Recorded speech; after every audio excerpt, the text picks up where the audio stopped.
इस कार्यक्रम के पुण्यार्जक हैं सौभाग्य कोहिनूर, श्रीमान संजय जैन, श्रीमती ममता जैन, ग्रेटर कैलाश दिल्ली। सौभाग्य भक्त श्री संजय जैन, उषा जैन, कुणाल जैन, मानसी जैन, शुभम जैन, पालम गांव दिल्ली। सौभाग्य भक्त श्री प्रवीण जैन, नीना जैन, जंगपुरा भोगल दिल्ली।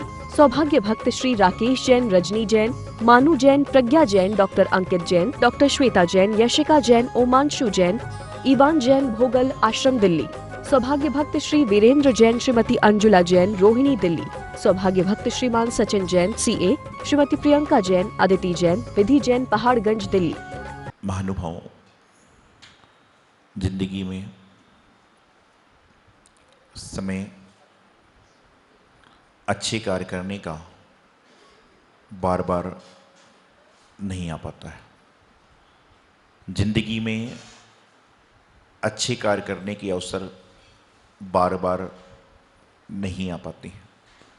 जिंदगी में शुभ कार्य, शुभ काम करने के अवसर बार बार नहीं मिल पाते हैं। अब जो जिंदगी में शुभ कार्य करने के अवसर मिले हैं, शुभ काम करने के लिए अवसर मिले हैं, तात्पर्य मात्र धर्म से नहीं है, तात्पर्य पूरी जिंदगी में है। पूरी जिंदगी का तात्पर्य है कि आपको अवसर मिलता है शुभ कार्य करने का, तो यह आपके हाथ में होता है कि उस अवसर को हम लड़ते झगड़ते निकालते हैं, उस अवसर को हम रोते पीटते निकालते हैं, कि उस अवसर को हम लोग इतना अच्छा बनाते हैं कि ये अवसर दोबारा फिर से आए। विचार करिए, आप कहीं सत्संग में गए, आप कहीं कोई शादी पार्टी महफिल में गए और वहाँ पर परमात्मा आए और उन्होंने सोचा कि जो बहुत शांति से पूजा पाठ कर रहा होगा, जो बहुत शांति से महफिल संगीत में शामिल होगा, जो बहुत शांति से दुकान व्यापार में बैठा होगा, उसको मैं अगली बार फिर से अवसर दूंगा। तो आप लोग कैसे बैठेंगे? कैसे बैठेंगे? फिर तो एकदम आदमी साइलेंट बैठेगा, पूजन, उसके बाजू में आग भी लग जाए तो भी नहीं उठेगा। ये जो सोच लेता है कि परमात्मा मुझे देख रहे हैं, उसके मन के सारे संकल्प विकल्प समाप्त हो जाते हैं। जो ये सोच लेता है कि जिनवाणी माता की नज़र हमारी ऊपर है, उसके सारे संकल्प विकल्प समाप्त हो जाते हैं। और जो ये सोच लेता है कि गुरु की नज़र हमारे ऊपर है, उसके सारे संकल्प विकल्प स्वाहा हो जाते हैं।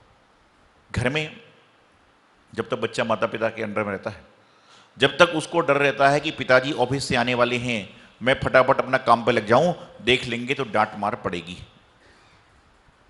उसी तरह से क्योंकि पिताजी का डर है, इसलिए सारे काम में लग जाता है। और जिस दिन पिताजी सामने बैठ जाते हैं, उस दिन उसके मुंह से उल्टी सीधी बातें निकलती ही नहीं है। उसी तरह से आप यह मत समझो कि हम परमात्मा को नहीं देख पा रहे हैं। परमात्मा तो आपको हर क्षण, हर जगह, हर समय पर देख रहे हैं। ऐसी कोई सी जगह नहीं है जहां पर देव शास्त्र गुरु की दृष्टि आपके ऊपर नहीं है।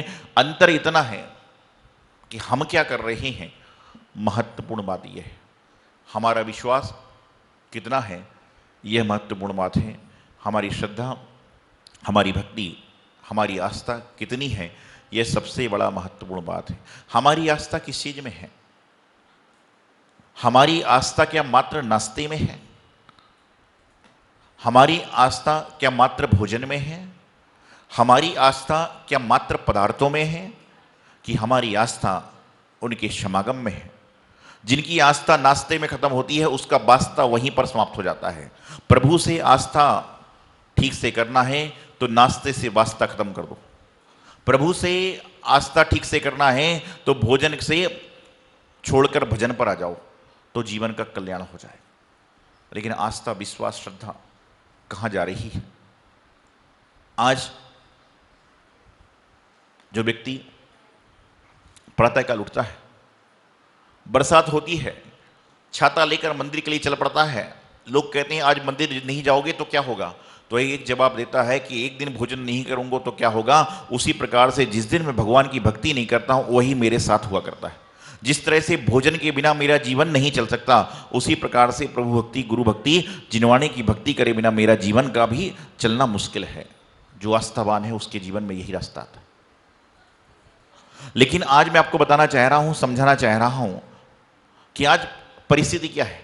छोटा सा बच्चा भी होता है, उसको परमात्मा के प्रति आस्था है। बड़ा आदमी होता है, उसको भी परमात्मा के प्रति आस्था है। बुजुर्ग आदमी होता है, उसको भी देव सतगुरु के प्रति आस्था है। लेकिन हमारी आस्था कहां जा रही है? हमारा विश्वास कहां जा रहा है? हमारी आस्था, हमारा विश्वास मात्र पदार्थों में जाकर रह जाता है। एक छोटी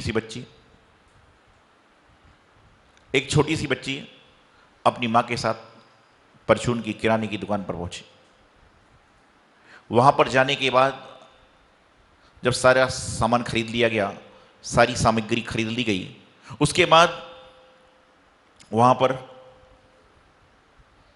दुकानदार ने चॉकलेट के डिब्बे को उस लड़की के सामने रख दिया। बोले जितनी चाहे चॉकलेट ले लो। उसने बोला मैं नहीं लूंगी। बच्चे पहली बार माता पिता के सामने कोई कुछ देता है तो मना करते हैं। उसने कहा ले लो कोई बात नहीं।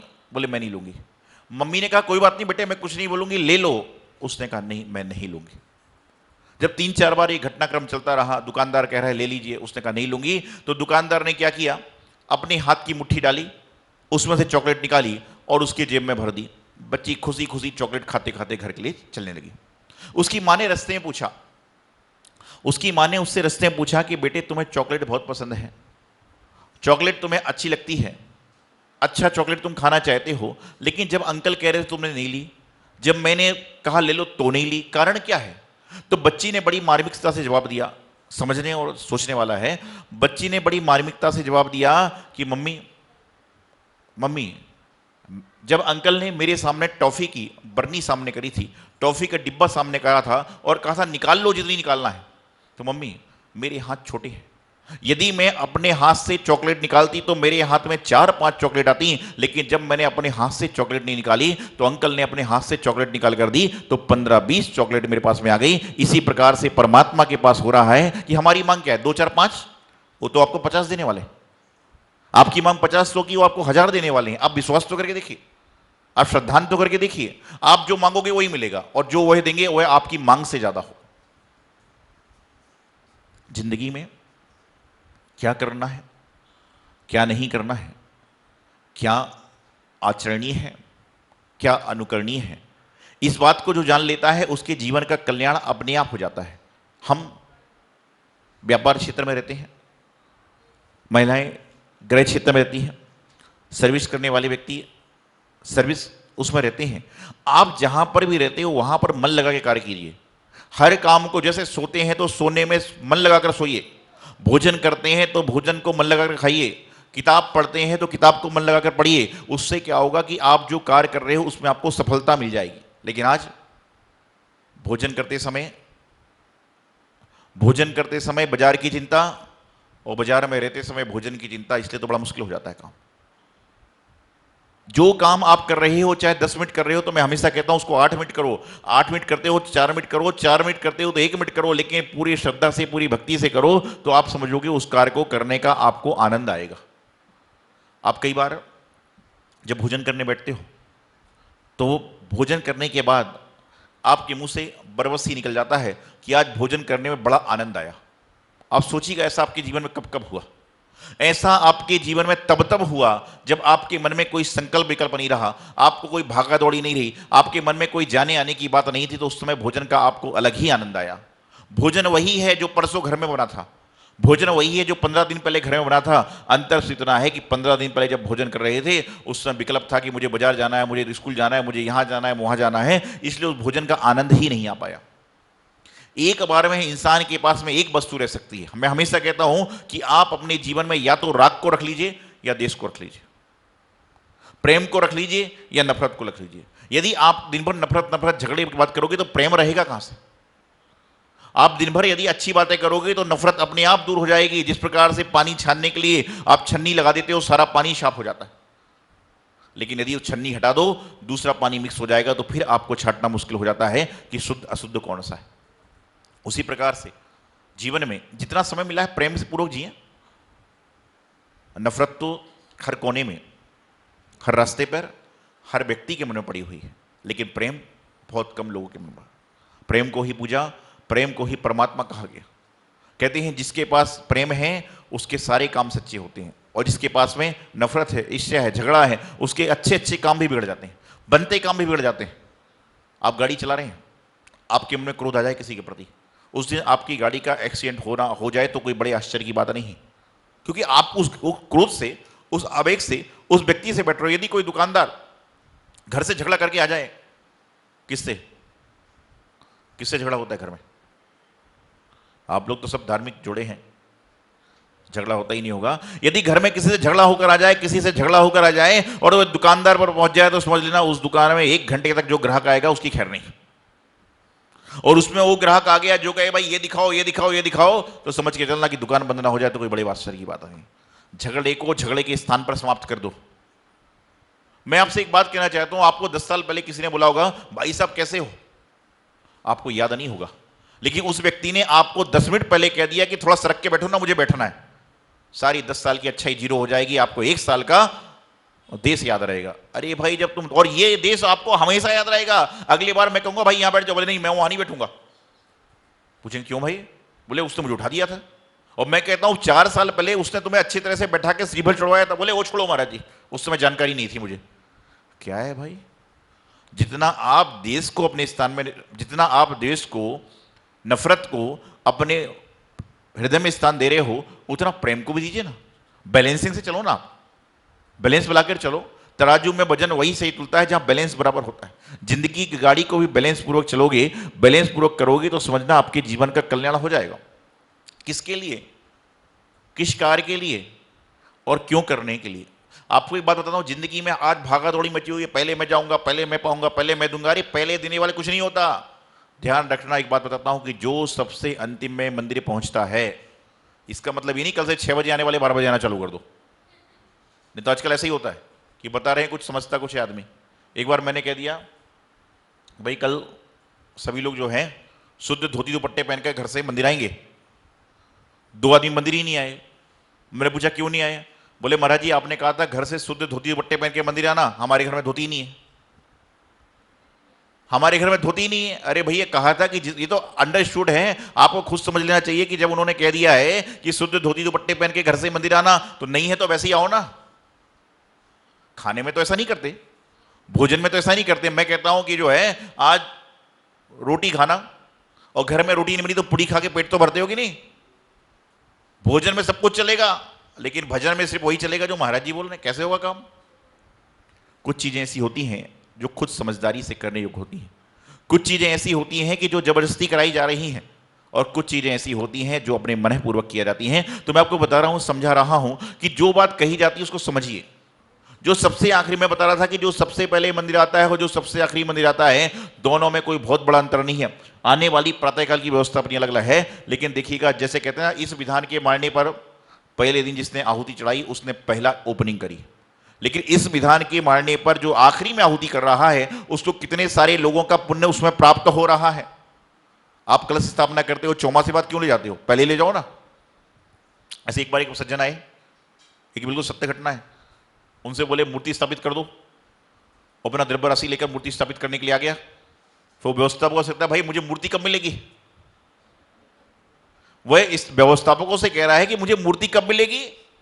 उसको ज्ञान ही नहीं था। उससे कहा कि तीर्थ क्षेत्र पर मूर्ति विराजमान करिए। उसको लगा कि मैं मूर्ति के द्रव्य दे दूंगा तो मुझे मूर्ति घर ले जाने मिल जाएगी। समझने वाली बात है, सोचने वाली बात है। वह व्यक्ति तो नासमझ था, लेकिन जो समझदार होकर नासमझ बन रहे हैं उनके लिए क्या होगा? जो व्यक्ति जानकर भी अनजान बन रहा है उसके लिए क्या होगा? जो व्यक्ति सही सही सुनते हुए भी गलत बोल रहा है उसके लिए क्या होगा? और जो सब कुछ देखते हुए भी गलत सोच रहा है उसके लिए क्या होगा? आपकी सोच को, मैं तो आपके जैसा इंसान हूं, आपकी सोच को तो परमात्मा और जिनवाड़ी माता भी नहीं बदल सकते, तो गुरु क्या करेंगे? क्योंकि आपकी सोच ही गंदी है, आपका विचार ही गलत है, आपके भाव ही गलत हैं, आपके जो है जीवन में ईर्ष्या का इतना स्थान आ चुका है, इतना स्थान आ चुका है कि समझ में नहीं आ रहा कि हम किससे कर रहे हैं, किसके लिए कर रहे हैं और किसके साथ करने से क्या परिणाम होगा। ध्यान रखना, लोहे के दरवाजे पर हाथ मारोगे तो लोहे के दरवाजे का कुछ नहीं होगा, बल्कि हाथ टूट जाएगा। रुई के दरवाजे, रुई के गद्दे पर हाथ मारोगे तो हो सकता है कि अगर रुई में कुछ समस्या भी आए, लेकिन लोहे के दरवाजे पर यदि हाथ मारोगे तो आपका हाथ ही खराब होगा, खून निकल जाएगा, दरवाजे कुछ नहीं होगा। इसी प्रकार से सज्जन पुरुषों के पास जाकर असज्जनता का व्यवहार करोगे, दुर्व्यवहार करोगे तो उनका कुछ नहीं बिगड़ेगा, बिगड़ा अपने। कोई सज्जन तो सज्जन ही है। मिश्री को तो आप चाहे दूध में डालकर पियो, चाहे मिठाई बनाकर खाओ, चाहे दाल में डालकर खाओ, चाहे तो मिर्ची के साथ भी खा लो, मिश्री का गुण मीठा ही रहेगा, मीठा ही रहेगा, उसमें कड़वाहट नहीं आ सकती। लेकिन जो उसके साथ मिलावट करेगा, जो उसके साथ मिश्री के साथ करेगा, उसका ही नुकसान है। समझदार आदमी मिश्री को अच्छी तरह से इस्तेमाल करता है और सारी की सारी क्रियाओं को संपन्न करने का प्रयास करता है। और असमझदार आदमी मिश्री को मिर्ची के साथ खा रहा है और फिर कह रहा है मिश्री कैसी है। अरे भाई, तुम्हारी जिब्बा में स्वाद गलत है, तुम्हारी व्यवस्थाओं में व्यवस्था खराब है, तो कैसे काम होगा। अपने जीवन का कल्याण करें। और आज सबसे बड़ा मार्ग यह है, हमें क्या मिला, क्या हम उसके लायक हैं, इतना आप सोचोगे तो आपको मालूम चलेगा अभी तो हम इस लायक भी नहीं थे जो हमें मिल रहा है, तो आपके जीवन का कल्याण हो जाएगा। लेकिन आज मेरी थाली में तो हलवा है, पूरी है, वो है, और उसकी थाली में खिचड़ी ही क्यों है, मेरी थाली में खिचड़ी क्यों नहीं आई। अरे मेरे भाई, वो पूरी नहीं खा सकता इसलिए उसको खिचड़ी मिल रही है, लेकिन मुझे तो खिचड़ी भी चाहिए। कल से तुम खिचड़ी अचानक खाना चालू कर दो, पूरी गायब हो जाएगी, फिर बोलोगे पूरी क्यों चली गई। जिसके लायक जो होगा, जैसे आप सभी महिलाएं गृहिणी हैं, सबके पुत्र वधू भी हैं, आप अपने बच्चों को कितना भोजन देते हो।